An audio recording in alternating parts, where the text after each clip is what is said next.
say good luck. What is the end game? Say it? It's already run out. That's why we're doing what we're doing.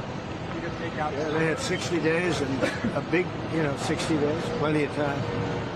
And they made a mistake. Honestly, they made a mistake. Their country's in ruins. So many people are dead that shouldn't be dead. It's a very sad thing. Yeah. He said we gave him 60 days. Lots of time to get your head in order. And abide by the nuclear non-proliferation agreement that they signed. They didn't do it. And, the Americans actually aren't doing anything. What they're doing is not getting in the way of the Israelis cleaning up this mess. Yeah. Yeah, that's exactly right. That's exactly right. It would be a real disaster for the country of Iran if the United States got involved in a military capacity. It'd be a disaster. Okay, they would blow them off the face of the earth, the Americans. But by sort of just having Israel's back, and by saying, listen, whatever you guys have to do, we're going to support you in this. We're going to back you. We understand the threat. We'll support you politically. But we understand the threat that you're under and the people of Israel are under, and we'll just be here as a bat catcher. I think that's really good and prudent. It shows that Trump does have a great deal of restraint and a great deal of respect for regional issues that maybe aren't directly involving American issues or American sovereignty in itself. Yeah. It's so funny because the left will still call him a Nazi, and it's like, have you heard about his Israel policy? Like, they're building a neighborhood. It's called Trump Heights in the Golan after him.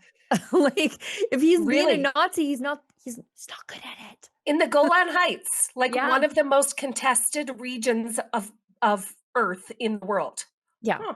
Oh, from the left side, I think it's absolutely Israel's. They took it in a military action, and they should keep it because it's the high point, and they need it for strategic defense. And the Trump Heights is in the Golan. And again, if he is such a Nazi, he's doing it wrong. Right.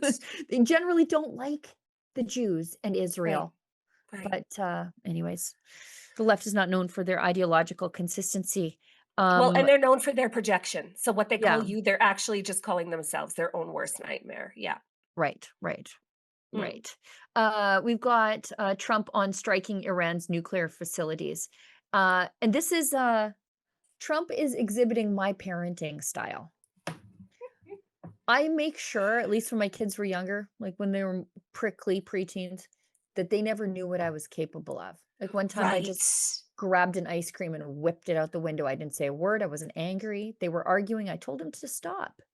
And so I just reached around. I said, pass me your ice cream for a second. Grabbed the ice cream, threw it out the window and kept driving. And I just looked in the rearview mirror and they were just mortified. They were just like, and so I like them to never know what I am capable of. I like to be calmly unpredictable. That's my parenting style. No screaming, no yelling, none of that stuff. I don't have to. And Trump is the same way when dealing with Iran. He said, nobody knows what I'm going to do. I like that. Yeah. Questions about whether you are moving closer or you believe the U.S. is moving closer to striking Iranian nuclear facilities. Where's your mindset on that? I can't say that, right? You don't seriously think I'm going to answer that question? Will you strike the Iranian nuclear component? And what time exactly, sir? Sir, would you strike it? Would you please inform us so we can be there and watch? I mean, you don't know that I'm going to even do it. You don't know. I may do it. I may not do it. I mean, nobody knows what I'm going to do. I can tell you this, that Iran's got a lot of trouble, and they want to negotiate. And I said, why didn't you negotiate with me before? All this death and destruction. Why didn't you negotiate? I said to the people, why didn't you negotiate with me 2 weeks ago? You could have done fine. You would have had a country. It's very sad to watch this. I mean, I've never seen anything like it. It's so, everyone thought it was going to be the reverse. I didn't think so. And I was telling them, you gotta do something. You gotta negotiate. And at the end, last minute, they said, no, we're not going to do that. And they got hit. Remember 60 days? And then came the 60. 61 is going to become a very famous number. That was one hell of a hit, that first hit.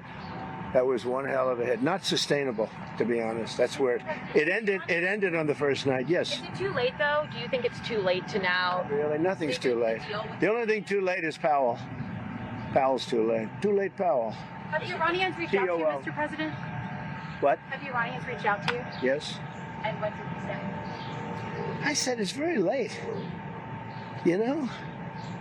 I said it's very late to be talking. Mr. President. We may meet. It's. I don't know. There's a big difference between now and a week ago, right? Big difference.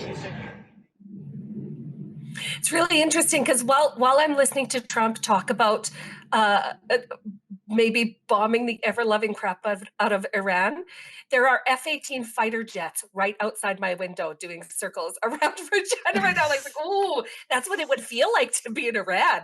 Oh, I got it. Could you hear it? Could you hear it on the mic? Yeah, I could. Yeah, I It could. is so noisy. It shakes the entire house. But no, he's saying if Iran reached out at this point to want to broker a last minute deal, would you do it? And it's like, well, there's still time, but they've had enough time. What Right. did they think those 60 days were for? Like I think Trump is getting to the end of his rope with these guys, and we're Yeah. going to see something pretty spectacular in these next couple days. Like this is not, they're not turning down the simmer. They're turning up to boil. Right. Well, as Trump tweeted or posted on X, he wants unconditional surrender. Like that's what peace means to him, is the complete surrender of Iran of their nuclear capabilities. My favorite part of that is how he started out by making fun of the journalist. When he's like, yes, we'll Yeah. tell them exactly what time and when and the date, so that you can all be there to watch. Like he was just like, this is the dumbest So- question ever. We're supposed to Yes. signal to the Iranians what we're going to do and when we're going to do it. Exactly. Yes. Yeah. Yep. That's a lesson that my mother taught me when I was a teenager, just because you told the story about like keeping your kids on their toes, never quite telling them what you're going to do. I was a teenager in a terrible, teenager relationship or whatever. And I was like, I was going to tell this boy what I was going to do. And my mom came in and she was like, Lise with her cigarette. She's like, Lise, Winston Churchill didn't call Adolf Hitler and tell him what he was going to do, and nor do you in these circumstances. You just Brilliant. you keep it a secret and you shock and awe. That's what you do. Yeah, Mhm. guided my life ever since. Never It's tell him what true. you're up to. Never tell him No. what you're up to. Let's face it, Canada's economy isn't heading in the right direction. Inflation's eating away your savings, and government debt is out of control. No politician is going to fix that overnight. With Guildhall Wealth, you can hold real physical gold and silver inside your RRSP. It's a time-tested way to protect your retirement and take back control of your wealth. Call 1-877-8-SILVER or visit guildhallwealth.com/rebel to request your free investor kit. And hey, make sure to mention Rebel News.